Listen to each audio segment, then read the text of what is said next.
Nu jau gandrīz gadu Cēsu klīnikā darbojas fleboloģijas centrs, kas izveidots, lai palīdzētu pacientiem ar vēnu saslimšanām, diagnosticējot un ārstējot tās, kā arī rūpējoties par vēnu profilaksi. Centrā strādā 2 certificēti flebologi. Kā jau jebkura nozare, arī fleboloģija attīstās, viss mainās metodes, ja? Un mēs mums arī pieredze diezgan liela, un mēs spējam izvērtēt, teiksim, kāda metode, kādu pieeja konkrētam slimniekam būtu vajadzīga. Pats pirmais un arī galvenais izmeklējums tiek veikts ar ultrasonogrāfijas aparātu. Pēc tā arī var spriest par problēmu un tās ārstēšanas iespējām. Bieži pacients atnāk ar sūdzībām par smagumu sajūtu kājās, par tirpšanas sajūtu kājās. Un ir ne tikai venozas problēmas, kas rada šādas sūdzības izraisa, bet arī varbūt mugurkaula deformācijas dēļ, varbūt arteriālās asinsrites dēļ, varbūt šādas sūdzības. Tāpēc šis izmeklējums ir vajadzīgs, lai atsijātu tos pacientus, kuriem ir nepieciešams sīkāk venozās sistēmas pārbaudi un, iespējams, arī terapija. Šeit ir redzama virspusējā zemādas vēna, kas dod zarus. Šeit zari iet pavisam zemādā, un tie arī ir kosmētiski defekti rada. Ja? Šeit viņi redzami zemādas, ļoti labi redzami, kas dod kosmētisko defektu. Un šādi viņi izskatās atkal sonoskopijā. Šī izmeklējuma būtība tāda ir noskaidrot, vai drīkst operēt pacientu, ja, un cik liels apjoms operācijas ir jāveic. Tā kā šajā gadījumā pacientei nav arteriālās asinsrites grūtības, viņa drīkstēs pielietot kompresijas zeķes arī pēc operācijas. Šādas vēnas, šīs mēs operējam ar mikroķirurģiskā tehnikā, un teiksim, šādas vēnas var sklerotizēt un panākt labu kosmētisko efektu.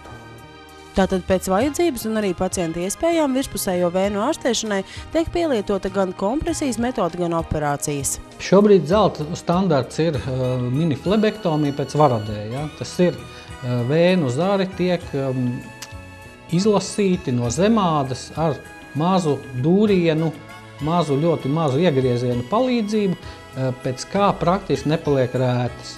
Ja? Pat diezgan liela diametra vēnes var pa šo mazo griezieniņu dabūt ārā, un tas arī galvenais iemesls, kāpēc šī metode ir tik pieprasīta, tāpēc, ka nepaliek lielās rētas. Tāpat mēs varam piedāvāt vēnu operācijas ar piesaldēšanas tehniku. Pirms kādiem dažiem gadiem tā bija ļoti populāra metode, to mēs arī varam. Un šobrīd ļoti populāra ir vēnu operācijas ar lāzeri. Šī metode ir gan dārgāka, bet arī tā ir savi, teiksim, plusi, ja, un ka šī metode īpaši ieteicām būtu pacientiem ar resnākām kājām, kad, teiksim, tā piekļuva vēnām ir grūtāka, kājas ir tūskainas un visa tā operācija trauma ir iespējami lielāka. Ja? Tāpēc, teiksim, ar to lāzeri vēnu nopunktējot un ievadot iekšā stiegu, ja, kā no iekšpuses tā vēna tiek aizsvilināta cieta. Parasti mēs operējam tā saucamajā luminescentajā, tas ir vietējās anestēzijas paveikts, bet var arī spinālā anestēzija operēt, var operēt arī vispārējā anestēzijā, ja pacientam ir kāda speciāla vēlēšanās, kad viņš es gribu gulēt, es neko negribu redzēt, es nevienu negribu pazīt, neko negribu just, nekādu problēmu, sarunājam anestezioloģisko dienestu un vispārējā narkozē var smuki izoperēt. Savukārt runājot par kompresijas terapiju, šobrīd pieejams visai plašs kvalitatīvu kompresijas zeķu klāsts.